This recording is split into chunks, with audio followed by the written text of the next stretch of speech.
me. And I was thinking about this too with you when I left the theater that night. I'm walking home. I'm like, you know, if we didn't know who Quentin Tarantino was, this would be that movie that everybody's going, I can't believe the shit that I just saw.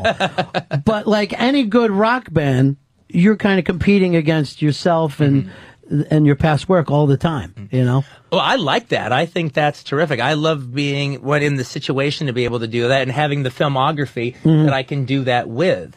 I mean, people say, well, do you have a problem? Do you have a problem that there's so much anticipation for your new movies? Like, I wouldn't have it any other way. I mean, I remember, when I was a young man and being like in love with Brian De Palma's work, and I like ran to see his new movies. And I remember when Scarface was coming out, I was counting down the days, and I think that's exciting. It's exciting when there's a filmmaker that you can feel that way about it, and I'm proud that I can be that for some people. I like that too, and I like that some of the characters could maybe even play in some of the other films that you've done before. Your voice, I mean, David Mamet has that kind of voice, or even Woody Allen, where you know whose film that you're watching at the time. Yeah, well, my feeling is most of them take place in the same universe, so characters could overlap. And, there is even one little thing in this movie, all right, is the Bear Jew in the movie, Donnie Donowitz, played by Eli Roth.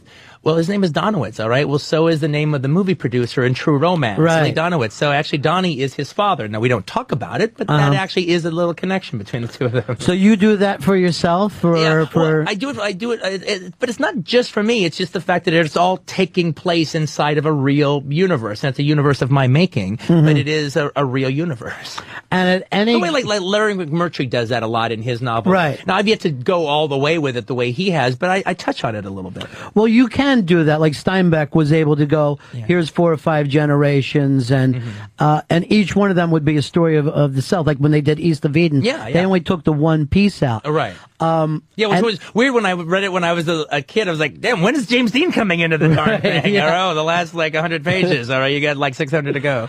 I know. I had seen the movie first before I read it too.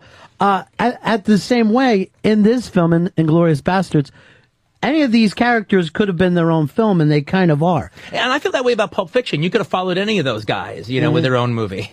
And that is sometimes, I guess, frustrating for you too, right? I mean, as fun as it is to bring them all together, you could go in a different direction with all of these guys. Yeah, and I have to kind of go through that. I mean, like, for instance, one of the things in the movie is there's a character named Shoshana, who's a Jew who survived her family's massacre, and she's living in hiding in Paris during the occupation. And the thing is, you see her situation in 1941, and then it jumps to 1944, and like you see like her situation, she's like running a cinema in Paris. Now it's never explained how she got this cinema. It's never explained how she survived all those years, and I don't want to explain it. Right. It's like it's such a whole movie unto itself that you're not doing it any justice by giving you one scene to help ground you. I like the idea that the audience has to make up that movie themselves. You have to make up the Shoshana movie and answer those questions yourself about how she managed to survive and how she got this theater. That's cool that you even bring that up, because I was thinking at one point she's an innocent, but when we see her, she's pretty hardcore. Yeah. As hardcore as any of the bastards in the movie. Yeah, well, that's part of that is part of the thing, in the film. It's especially where Shoshana's coming from. She's more or less coming from, in a wolf fight, you either eat the wolf or the wolf eats you. Yeah. And I like there's a scene where she threatens to kill somebody in order to get her, to accomplish her plan. Right. And she would do it. Yeah. And, and that's the world she lives in then. Right. Everybody's already up the river with Kurtz by that point. Yeah, Everybody's already like, hey, I have surrendered myself into this madness.